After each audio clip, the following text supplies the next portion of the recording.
Je suis en train de boire cette bière depuis tout à l'heure et par curiosité, comment est-elle faite? C'est une question qu'on ne se pose pas souvent nous les jeunes. Ça ne nous dérange pas de boire, mais on ne sait même pas comment c'est fait et d'où ça provient. Enfin bref, j'aimerais bien que quelqu'un réponde à cette question. Comment fait-on l'alcool? Bonjour à tous et bienvenue dans l'émission Ramène tes sciences. Le thème d'aujourd'hui, l'alcool et la fermentation alcoolique. Ne vous êtes jamais vous posé des questions sur l'alcool et la fermentation alcoolique? Comment fabriquait-on cette boisson qui attirait tant les jeunes et les fêtards? La réponse tout de suite dans notre émission. Mais avant, faisons un petit retour dans le temps sur ce célèbre breuvage. L'alcool est une boisson liée à la fête et à l'amusement. On trouve déjà des traces de bière dès la période néolithique en 10 000 ans avant Jésus-Christ. Dans la mythologie grecque, le vin est associé au dieu grec de la vigne, Dionysos. Par l'influence catholique en Europe pendant cette période, le vin avait une place toute particulière. En effet, le vin est symbole du sang du Christ dans la religion chrétienne. À partir du 19e siècle, l'alcool de vin fit référence chimiquement à l'éthanol et le terme alcool désigna les molécules ayant un groupe hydroxyle. In fine, le mot alcool devint progressivement générique et désigna plus globalement l'ensemble des composés dérivant d'un hydrocarbure. Nous revoici à l'Institut Villebon Georges Charpak où une étudiante nous attend pour nous présenter une petite expérience afin d'illustrer la fermentation alcoolique. Allez, suivez-moi. Bonjour madame. Bonjour. Alors, pouvez-vous justement nous présenter un petit peu votre expérience? L'expérience que nous avons réalisée est très simple. Nous avons pris d'une part des levures de bière, donc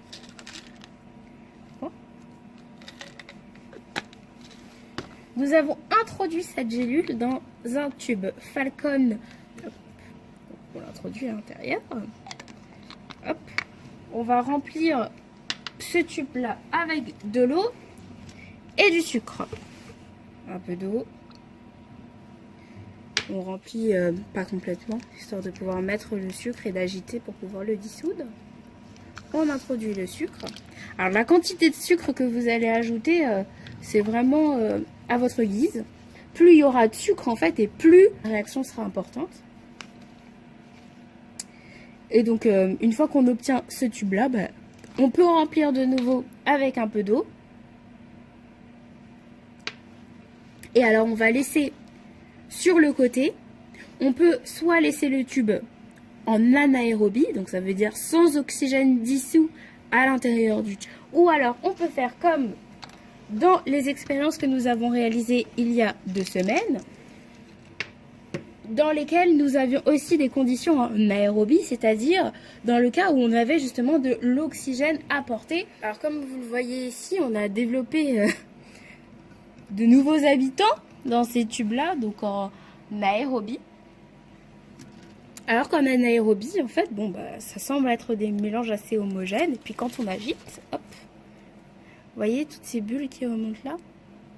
À présent, déterminons la présence d'éthanol ou non dans ces différents échantillons. Pour cela, nous allons utiliser un éthylotest. On commence ensuite à retirer le scotch autour du tube. Ce scotch permettait de créer l'anoxie au cours de l'expérience.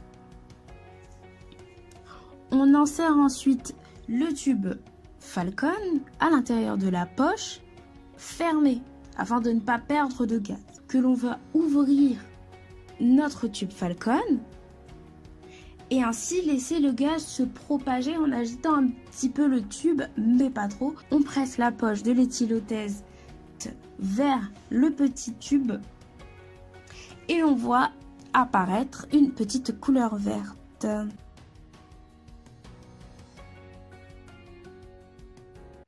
L'alcool, au sens de la boisson, peut être obtenu par la fermentation alcoolique. Ce processus fait appel à l'utilisation de levures qui, de par leur métabolisme, les réactions chimiques permettant la création et la dégradation de molécules, peuvent dégrader du glucose, sucre, pour obtenir de l'ATP, adénosine triphosphate, la source d'énergie des cellules. Détaillons le processus.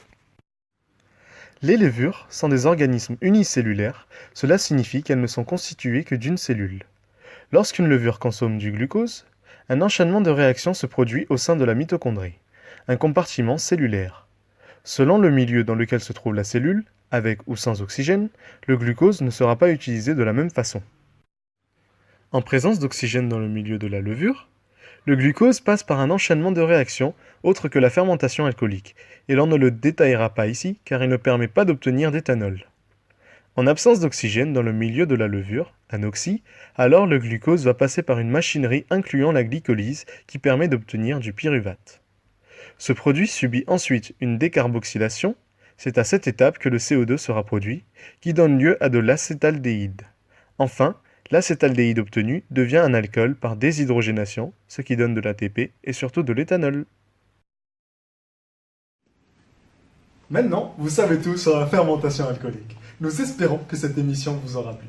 Prochain épisode, la détoxification hépatique de l'éthanol.